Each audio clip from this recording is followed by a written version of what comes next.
ওম শান্তি। আজকে 27শে মার্চ 2026 আমরা শুনছি সাকার বাংলা মুরলী আজকের মহাবাক্য।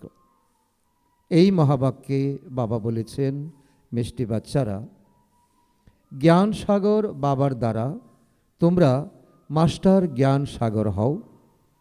তোমরা জ্ঞানের তৃতীয় নেত্র প্রাপ্ত করো, তাই তোমরা হলে ত্রিনেত্রী, ত্রিকালদর্শী এবং ত্রিলোকীনাথ। বাবা আজকে আমাদের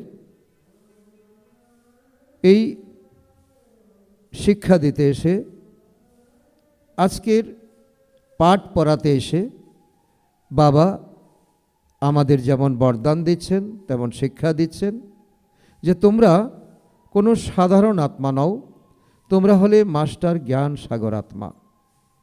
তোমাদের এখন কাজই হলো, পিতা পরমাত্মা যেমন তোমাদেরকে এই জ্ঞান দ্বারা তোমাদের নতুন জীবন দান করেছে, তোমরা এখন এই জ্ঞানের আধারে দুনিয়ার সকল দুঃখী আত্মাদেরকে এখন গতি সদ্গতির রাস্তা দেখাও। বাবা বলেছেন তোমরা এখন তৃতীয় নেত্র প্রাপ্ত করেছ। তৃতীয় নেত্রের দ্বারা তোমরা এখন এই রঙ্গমঞ্চে যা কিছু হয়ে গেছে সব কিছুকে তোমরা এখন মানসপটে তোমরা এখন ভাসিয়ে তুলতে পারছো। তার জন্য তোমাদের টাইটেল হলো ত্রিনেত্রী, ত্রিকালদর্শী, ত্রিলোকীনাথ। তোমরা ত্রিনেত্রী হয়ে এখন তিনও কালের, তিনও লোকের জ্ঞান জেনে বুঝে মেনে তোমরা কর্ম করছো। আজকের মুরলী থেকে প্রশ্ন, তোমরা বাচ্চারা ব্যতীত বিশ্বের রুহানি সেবা কেউ করতে পারে না কেন? তার উত্তরে বাবা বলেছেন, কারণ তোমরাই সুপ্রিম আত্মার অর্থাৎ শিব বাবার শক্তি প্রাপ্ত করো। প্রথমে আত্মাদের অর্থাৎ তোমাদের জ্ঞান ইনজেকশন লাগানো হয়, যার দ্বারা তোমরা 5 বিকারের উপরে নিজেও বিজয় লাভ করো এবং অন্যদেরও জয় লাভ করাও। এমন সেবা অন্য কেউ করতে পারে না। কল্প কল্প তোমরা বাচ্চারাই এই রুহানি অর্থাৎ আত্মিক সেবা করো। তো বাবা আমাদের সেই আমাদের দায়িত্ববোধ সম্পর্কেও আমাদের ওয়াকি বহাল করাচ্ছেন। বাবা বলছেন যে তোমাদের অনেক বড় দায়িত্ব ন্যস্ত হয়েছে, তোমরা যে রুহানি সেবা করছো, কারণ শিব বাবা তোমাদের যে জ্ঞানের ইনজেকশন লাগিয়েছে, আর এই জ্ঞানের ইনজেকশন দ্বারা তোমরা 5 বিকারের উপর জয়লাভ করেছো। আর অন্যরা যারা এখন এই সংসারে মায়ার আবনের দ্বারা হাবুডুবু খাচ্ছে, তাদেরকেও তোমরা এখন বিজয় প্রাপ্ত করানোর রাস্তা দেখাও। আর এই আত্মিক সেবা তোমরা কল্প এই রুহানি বাচ্চারাই তোমরা করে এসছো এবং করে থাকবে। ওম শান্তি। বাবার স্মরণে বসবে, অন্য কোনো দেহধারীর স্মরণে নয়। নতুন যারা আসে, বাবাকে তো তারা জানে না, তার নাম তো খুব সহজ, শিব বাবা। বাবাকে বাচ্চারা জানে না, কতখানি ওয়ান্ডার। লৌকিক দুনিয়াতে এমন কেউ হয়তো নেই যে তার পিতাকে চেনে না, পিতাকে জানে না। সে বড় হলেই মা তাকে পিতার সঙ্গে পরিচয় করিয়ে দেয়, উনি হলেন তোমার পিতা। আর এখানে তোমরা আত্মিক পড়াশোনা করতে এসেছো, তোমরা এখন পিতা পরমাত্মাকে জানো না, সেটা কত বড় এক আশ্চর্য, তাই না? শিব বাবা হলেন উঁচু থেকে উঁচু সকলের সদ্গতিদাতা, সকল পতিতদের পবিত্র করেন তিনি, সকলের দুঃখ হরণ কর্তাও তিনি। কিন্তু তিনি কে সেই কথা কেউ জানে না, একমাত্র তোমরা বিকেরা জানো। তোমরা বিকেরা ব্যতীত আর দুনিয়ার কেউ জানে না।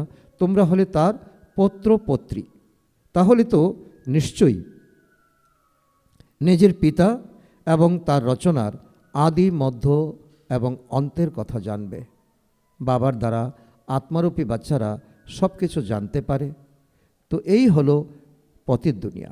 কারণ বাবা বলেন, আমি হলাম স্বয়ম্ভু, আমি নিজে অবতরিত হয়ে আমি আমার পরিচয় দেই, নতুবা কোনো সাধু গুরু বিদ্বান পণ্ডিত আমার পরিচয় কেউ খুঁজে পায় না। সর্বকলিযুগী পতিতদের শতযুগী পবিত্র কিভাবে বানাতে হয় তা একমাত্র বিকেরা জানে, দুনিয়ার আর কেউ জানে না। কলিযুগী দুর্গতি থেকে মুক্তি দেন শতযুগী সদ্গতি দাতা হলেন একমাত্র বাবা। শিব জয়ন্তীও ভারতেই পালিত হয়। নিশ্চয় তিনি আসেন এবং তিনি কর্তব্য করেন। এসে কি দেন ভারতকে, সে কথা ভারতবাসী জানে না। প্রতি বছর শিব জয়ন্তী পালন করা হয়, কিন্তু জ্ঞানের তৃতীয় নেত্র নেই, তাই পিতার পরিচয় জানা নেই, পিতার কর্তব্য জানা নেই। এটা অনেক বড় এক আশ্চর্যের বিষয়।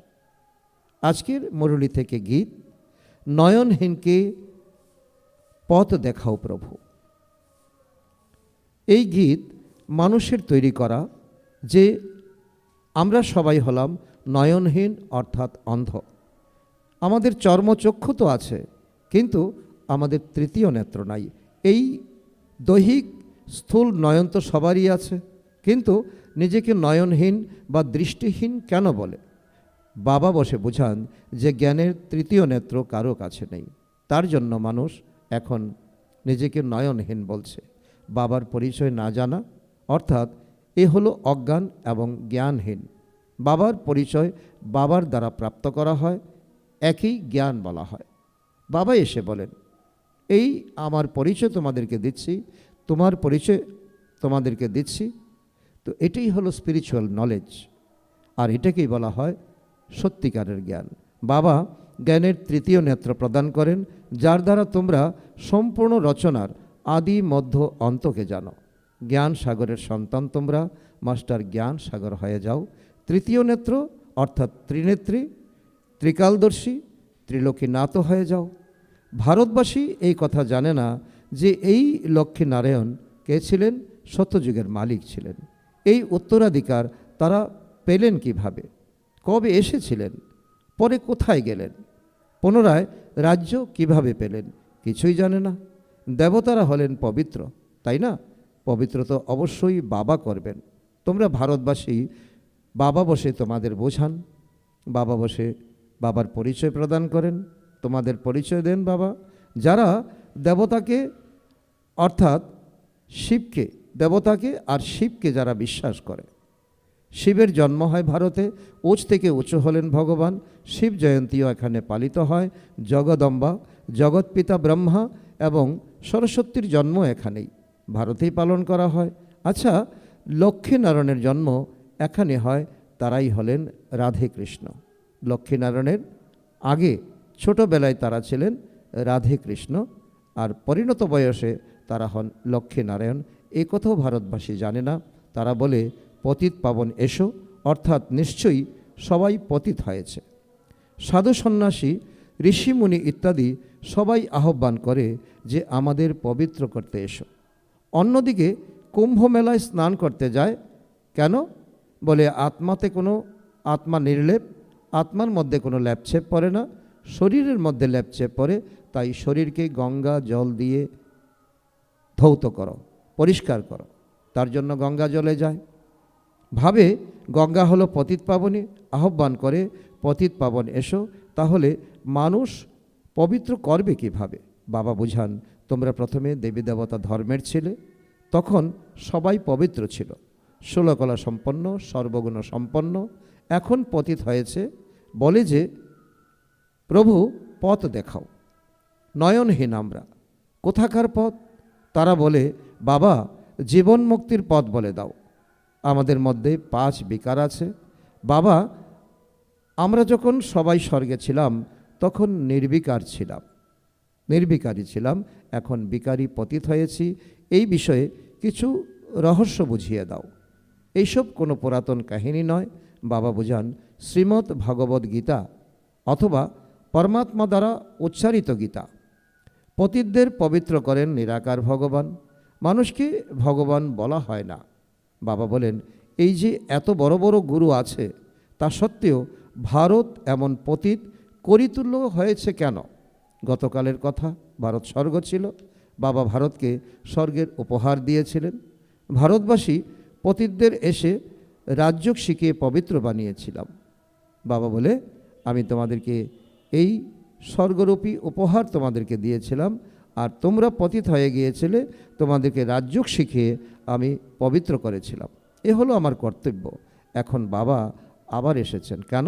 বাচ্চাদের কাছে সেবাদারি রূপে। বাবা বলছেন, আমি তোমাদের বাধ্যগত সার্ভেন্ট, আমি তোমাদের অবিডিয়েন্ট সার্ভেন্ট। বাবা হলেন আত্মিক সেবাধারী, বাকি সব মানুষ হলো দৈহিক সেবাধারী। সন্ন্যাসীরা হলো পার্থিব দেহের সেবাধারী, তারা বসে পুস্তক ইত্যাদি পাঠ করে শোনায়। বাবা বলেন, আমি নিরাকার, আমার কোনো শরীর নেই। সাকার সাধারণ বৃদ্ধের শরীরে প্রবেশ করে বাচ্চাদের এসে বোঝাই, হে ভারতবাসী বাচ্চারা, দেখো আত্মিক পিতা আত্মাদের বসে বোঝাচ্ছেন। ব্রহ্মা জ্ঞান শোনাচ্ছেন না, বরং নিরাকার পিতা এই দেহের আধার নিয়েছেন।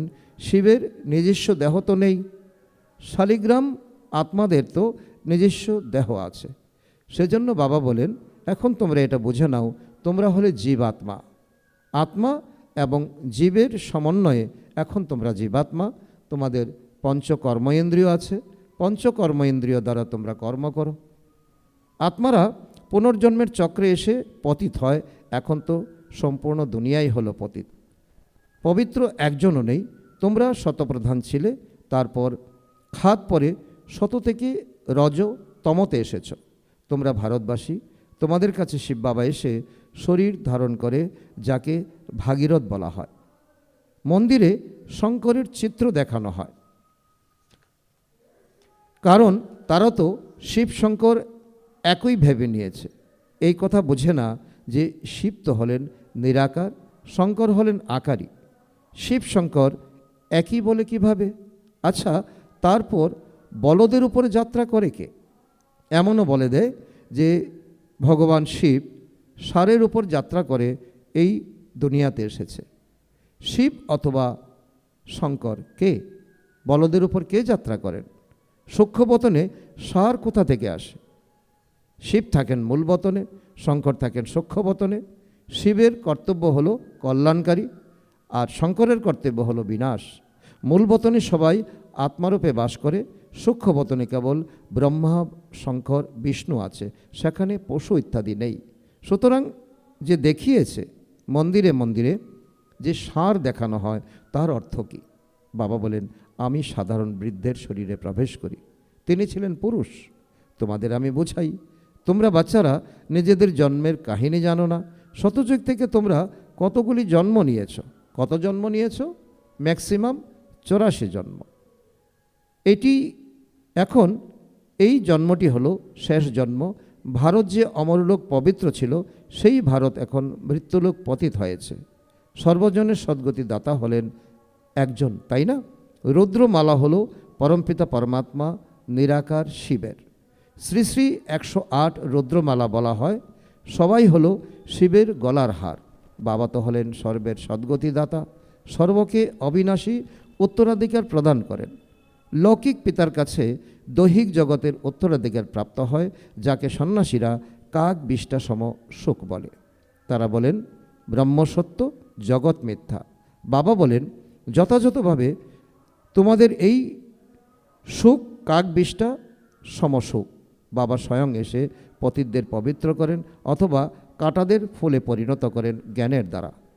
এই হলো গীতা জ্ঞান, তোমাদের জীবনের গান। এই জ্ঞান কোনো মানুষ বোঝাতে পারে না, কেবলমাত্র জ্ঞানের সাগর পতিত পাবন এই জ্ঞান বোঝাতে পারেন। বাবার কাছেই অবিনাশী উত্তরাধিকার প্রাপ্ত হয়, যা তোমরা এখন নিচ্ছ, দিনে দিনে নিচ্ছ। প্রতিদিন তোমরাই সদ্গতির দিকে এগিয়ে যাচ্ছ। এখন তোমরা আছো সঙ্গমে, তারা তো কলিযুগে আছে। এখন হলো কলিযুগের অন্ত সময়। মহাভারতের যুদ্ধ সামনে রয়েছে। 5000 বৎসর পূর্বেও যখন তোমরা রাজযোগ শিখেছিলে, তখন সম্পূর্ণ জগতে আগুন লেগেছিল। এখন তোমরা রাজযোগ শিখছ লক্ষ্মীনারায়ণ হওয়ার জন্য, বাকি সবই হলো ভক্তিমার্গ। বাবা যখন আসেন, তখন এসে কি করেন? স্বর্গের দ্বার খুলে দেন। বাবা বলেন, এই শিব শক্তি ভারত মাতারা ভারতকে স্বর্গে পরিণত করে শ্রীমতের দ্বারা। তোমরা হলে শিব শক্তি ভারত মাতা, যারা ভারতকে স্বর্গ বানাও। তোমরাই হলে শিবের সন্তান, তাকেই তোমরা স্মরণ করো। শিবের কাছে শক্তি নিয়ে 5 বিকার রূপী শত্রুদের তোমরা জয় করো। তারপর বাচ্চারা 5000 বছর পূর্বেও ভারতের রুহানি সেবা করেছিল। তারা সোশ্যাল সেবা করে, তারা হলো পার্থিব দেহের সেবা। এ হলো রুহানি অর্থাৎ আত্মিক সেবা। সুপ্রিম আত্মা এসে আত্মাদের ইঞ্জেকশন লাগায়, জ্ঞানের ইঞ্জেকশন লাগান, অর্থাৎ পড়াশোনা করান। আত্মাই শোনে, আত্মাই ধারণ করে। তোমরা হলে আত্মা, তোমরাই 84 জন্ম নাও, এক শরীর ত্যাগ করে অন্যটি তোমরা ধারণ করো। 84 জন্ম নিয়ে 84 মাতা পিতা তোমরা পেয়ে যাও। সত্য যুগ ত্রেতায় তোমরা সুখের সুখ পাও। এখন পুনরায় অসীম জগতের পিতার দ্বারা সুখের অবিনাশী উত্তরাধিকার প্রাপ্ত করছো। যথাযথভাবে ভারতের এই উত্তরাধিকার ছিল। ভারতে এই লক্ষ্মীনারায়ণের রাজ্য ছিল, সেখানে দৈত্য ইত্যাদি কিছুই ছিল না। কারণ ভক্তরা সকলে বলে যে কংস জরাসন্ধ, কৃষ্ণ কংস জরাসন্ধের পাঠ দেখিয়েছে, তো একসঙ্গে দৈত্য আর দেবতা কি করে থাকতে পারে? তোমরা জানো এখন এই পুরানো দুনিয়ায় আগুন লাগবে।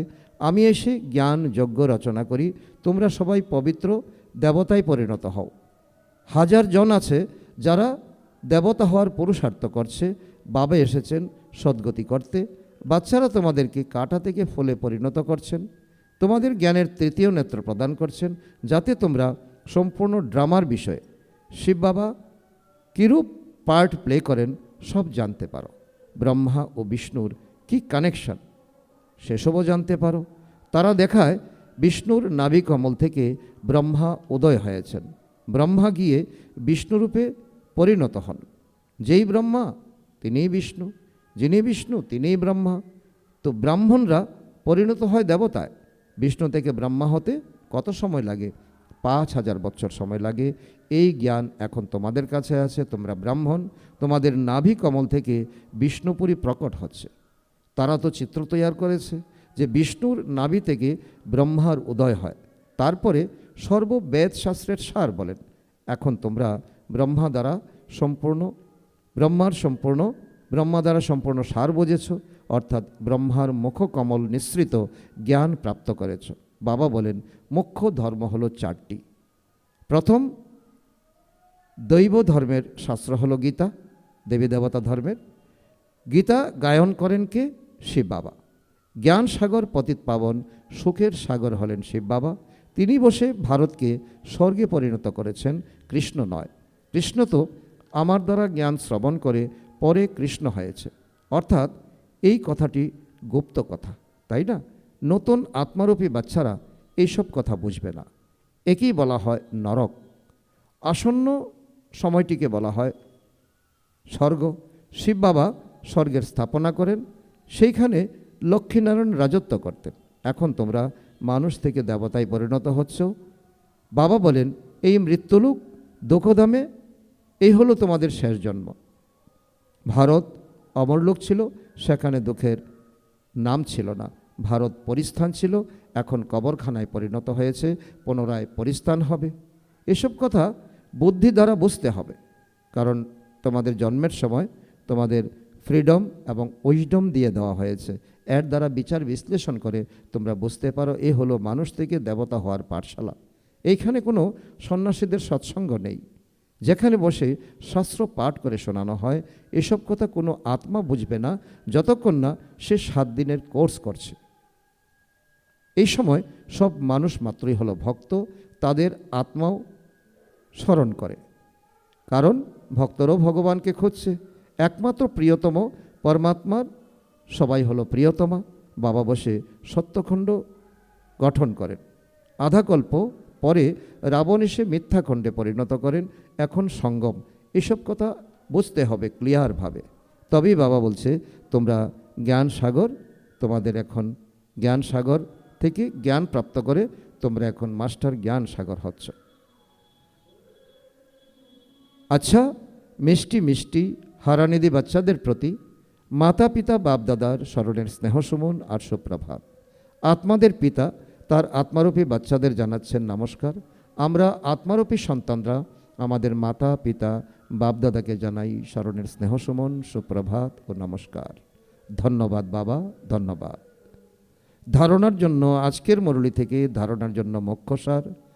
1 নম্বর, বাবার শ্রীমত অনুসারে ভারতের প্রকৃত আধ্যাত্মিক অর্থাৎ রুহানি সেবা করতে হবে। সর্বশক্তিমান বাবার থেকে শক্তি নিয়ে 5 বিকাররূপী শত্রুদের জয় করতে হবে। নাম্বার 2, মানব থেকে দেবতা হওয়ার জন্য পবিত্র অবশ্যই হতে হবে। জ্ঞান ধারণ করে কাঁটা থেকে ফুলে পরিণত হতে হবে এবং পরিণত করতে হবে। আজকে বাপদাদার মধুর বরদান আমাদের বাচ্চাদের প্রতি। বিনাশের সময় পরীক্ষায় পাশ হওয়া আকারী লাইট রূপধারী ভব। বিনাশের সময় পরীক্ষায় পাশ হওয়া বা সর্বপরিস্থিতিগুলিকে মোকাবেলা করার জন্য আকারী লাইট রূপধারী হও।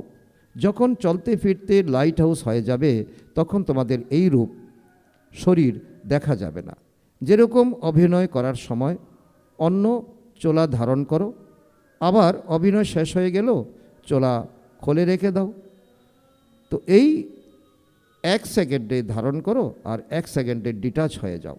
যখন এই অভ্যাস হবে তখন যারা দেখবে তারা অনুভব করবে যে এই লাইটের বস্ত্র পরিধান করে আছে, লাইটই হলো এদের শৃঙ্গার। তখন এই সাকার দুনিয়া হয়ে যাবে সূক্ষ্মবতন। আজকের স্লোগান, উৎসাহ উদ্দীপনার ডানা সদা সাথে থাকলে প্রত্যেক কার্যে সফলতা সহজেই প্রাপ্ত হবে। আজকের অব্যক্ত ইশারা, নিশ্চয়ের ফাউন্ডেশনকে মজবুত করে সদা নির্ভয় আর নিশ্চিন্ত থাকো। এর অন্তর্গত বাবা বলেন, বাবা হলেন সর্বশক্তিমান, তো তার হাত ধরার জন্য বাবার নিকটে চলেই এসেছি, এই ফেথ রাখো। যদি নিজে দুর্বল হও তথাপি সাথী তো মজবুত আছে, তাই না? সেজন্য পার হয়েই যাবে। সদা এরকম নিশ্চয় বুদ্ধি বিজয়ী রত্ন হয়ে এরকম স্মৃতিতে থাকো।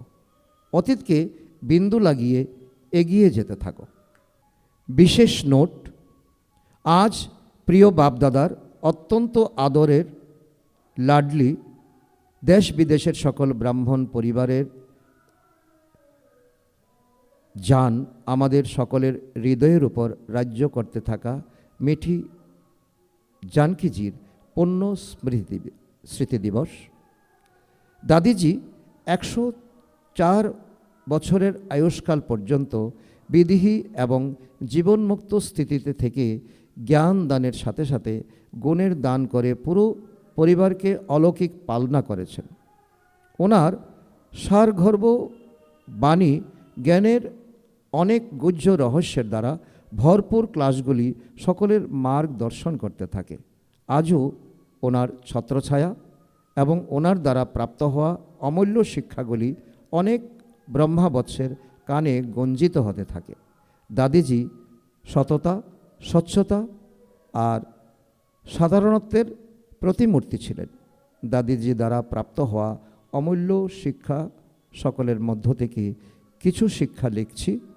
সবাই এই শিক্ষাগুলি অবশ্যই আত্মসাৎ করবেন, ধারণ করবেন। 1 নম্বর, সকল সূক্ষ্ম অভিমানকে যাচাই করে সেগুলিকে অতি দ্রুত সমাপ্ত করাই হলো নিজেই নিজেকে আশীর্বাদ করা। নাম্বার 2, অধিক চিন্তন করা, বলা আর চিন্তা করার ফলে শক্তি খরচ হয়। সাইলেন্সে থাকো, তাহলে শক্তি জমা হবে। নাম্বার 3, কারোর ভুল নিজের চিত্তে রাখবে না, চিত্ত সাফ রাখো, তাহলে নিশ্চিন্তে থাকতে পারবে। নাম্বার 4, বুদ্ধির দ্বারা ব্যর্থ বা নেগেটিভকে সমাপ্ত করে দাও, তাহলে শান্তি প্রিয় হয়ে যাবে। নাম্বার 5, বাবার থেকে প্রাইজ নিতে হলে নিয়ম অনুসারে চলো, অল্প একটুকু যেন কোথাও বন্ধন বা আসক্তি না থাকে। নাম্বার 6, কর্ম আর সম্বন্ধ গুণের দ্বারা চলে, সেজন্য কর্মে রুহানিয়ত আর সম্বন্ধে সততা থাকবে। নাম্বার 7, নম্রতা আর সততাকে নিজের সাথী বানিয়ে নাও, তাহলে প্রতিটি বাক্য অ্যাকুরেট হবে। 8 নম্বর, ভালোবাসা চাওয়ার পরিবর্তে সমানে থাকো আর সবাইকে সম্মান দাও, তাহলে ভালোবাসার পাত্র হয়ে যাবে। নাম্বার 9, যারা স্বচ্ছ, সত্য আর সেবাদারী হয় তারাই পরমাত্মা প্রেমের পাত্র হয়। নাম্বার 10, সেবা করার সময় ডবল লাইট থাকা, এটাই হলো সবথেকে বড় সেবা। 11 নম্বর, বড় কথাকে ছোট করে দাও, তাহলে 16 কাটা হয়ে যাবে। নাম্বার 12, চিন্তন সাধনাতে ইন্টারফেয়ার করে আর স্মরণ সাধনার দ্বারা সিদ্ধি প্রাপ্ত করায়। নাম্বার 13, খুশির খাজানা সদা বজায় রাখার জন্য পজিটিভ চিন্তা করার পদ্ধতি শিখে নাও। নাম্বার 14, এখনকার স্থিতি অন্তে কাজে আসবে, সেজন্য নিজের স্থিতি বানানোর উপর ধ্যান দাও। নাম্বার 15, মনোবল এমন বাড়িয়ে নাও যে কাটার জঙ্গলেও নিজেও সেফ থাকো আর অন্যদেরকেও সহযোগ দিতে পারো।